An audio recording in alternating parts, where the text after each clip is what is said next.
महाराष्ट्राच्या राजकारणामध्ये गेल्या 2-3 महिन्यापासून राष्ट्रवादी काँग्रेस पक्षामध्ये वेगवेगळ्या प्रकारच्या राजकीय घडामोडी ज्या आहेत त्या घडामोडी घडताना दिसून येतात.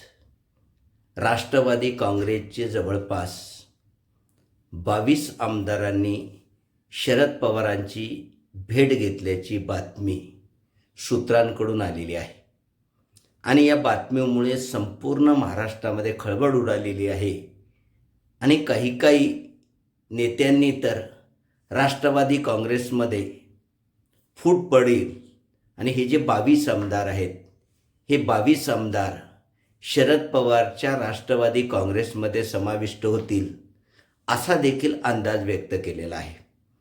कारण राष्ट्रवादी काँग्रेसमध्ये प्रफुल्ल पटेल आणि सुनील तटकरे आणि पार्थ पवार यांच्यामध्ये जे मतभेद निर्माण झालेले आहेत आणि या मतभेदांमुळे पक्षामध्ये सरळ 2 गट तयार झालेले आहेत. पवार कुटुंबांना मानणारा एक गट आणि पवार कुटुंबांचं मर्यादित प्रमाणात पक्षावर वर्चस्व असावं असं म्हणणारा 2 गट. या 2 गटांमध्ये हा पक्ष सध्या तरी विभागला गेलेला दिसून येतो. पण या पक्षाचे आमदार फुटून शरद पवारांच्या राष्ट्रवादीमध्ये सहभागी होतील हे काही शक्य दिसून येत नाही. कारण राष्ट्रवादी काँग्रेस पक्षामधले आमदार असतील, नेते असतील, कार्यकर्ते असतील हे सत्तेशिवाय जगूच शकत नाही.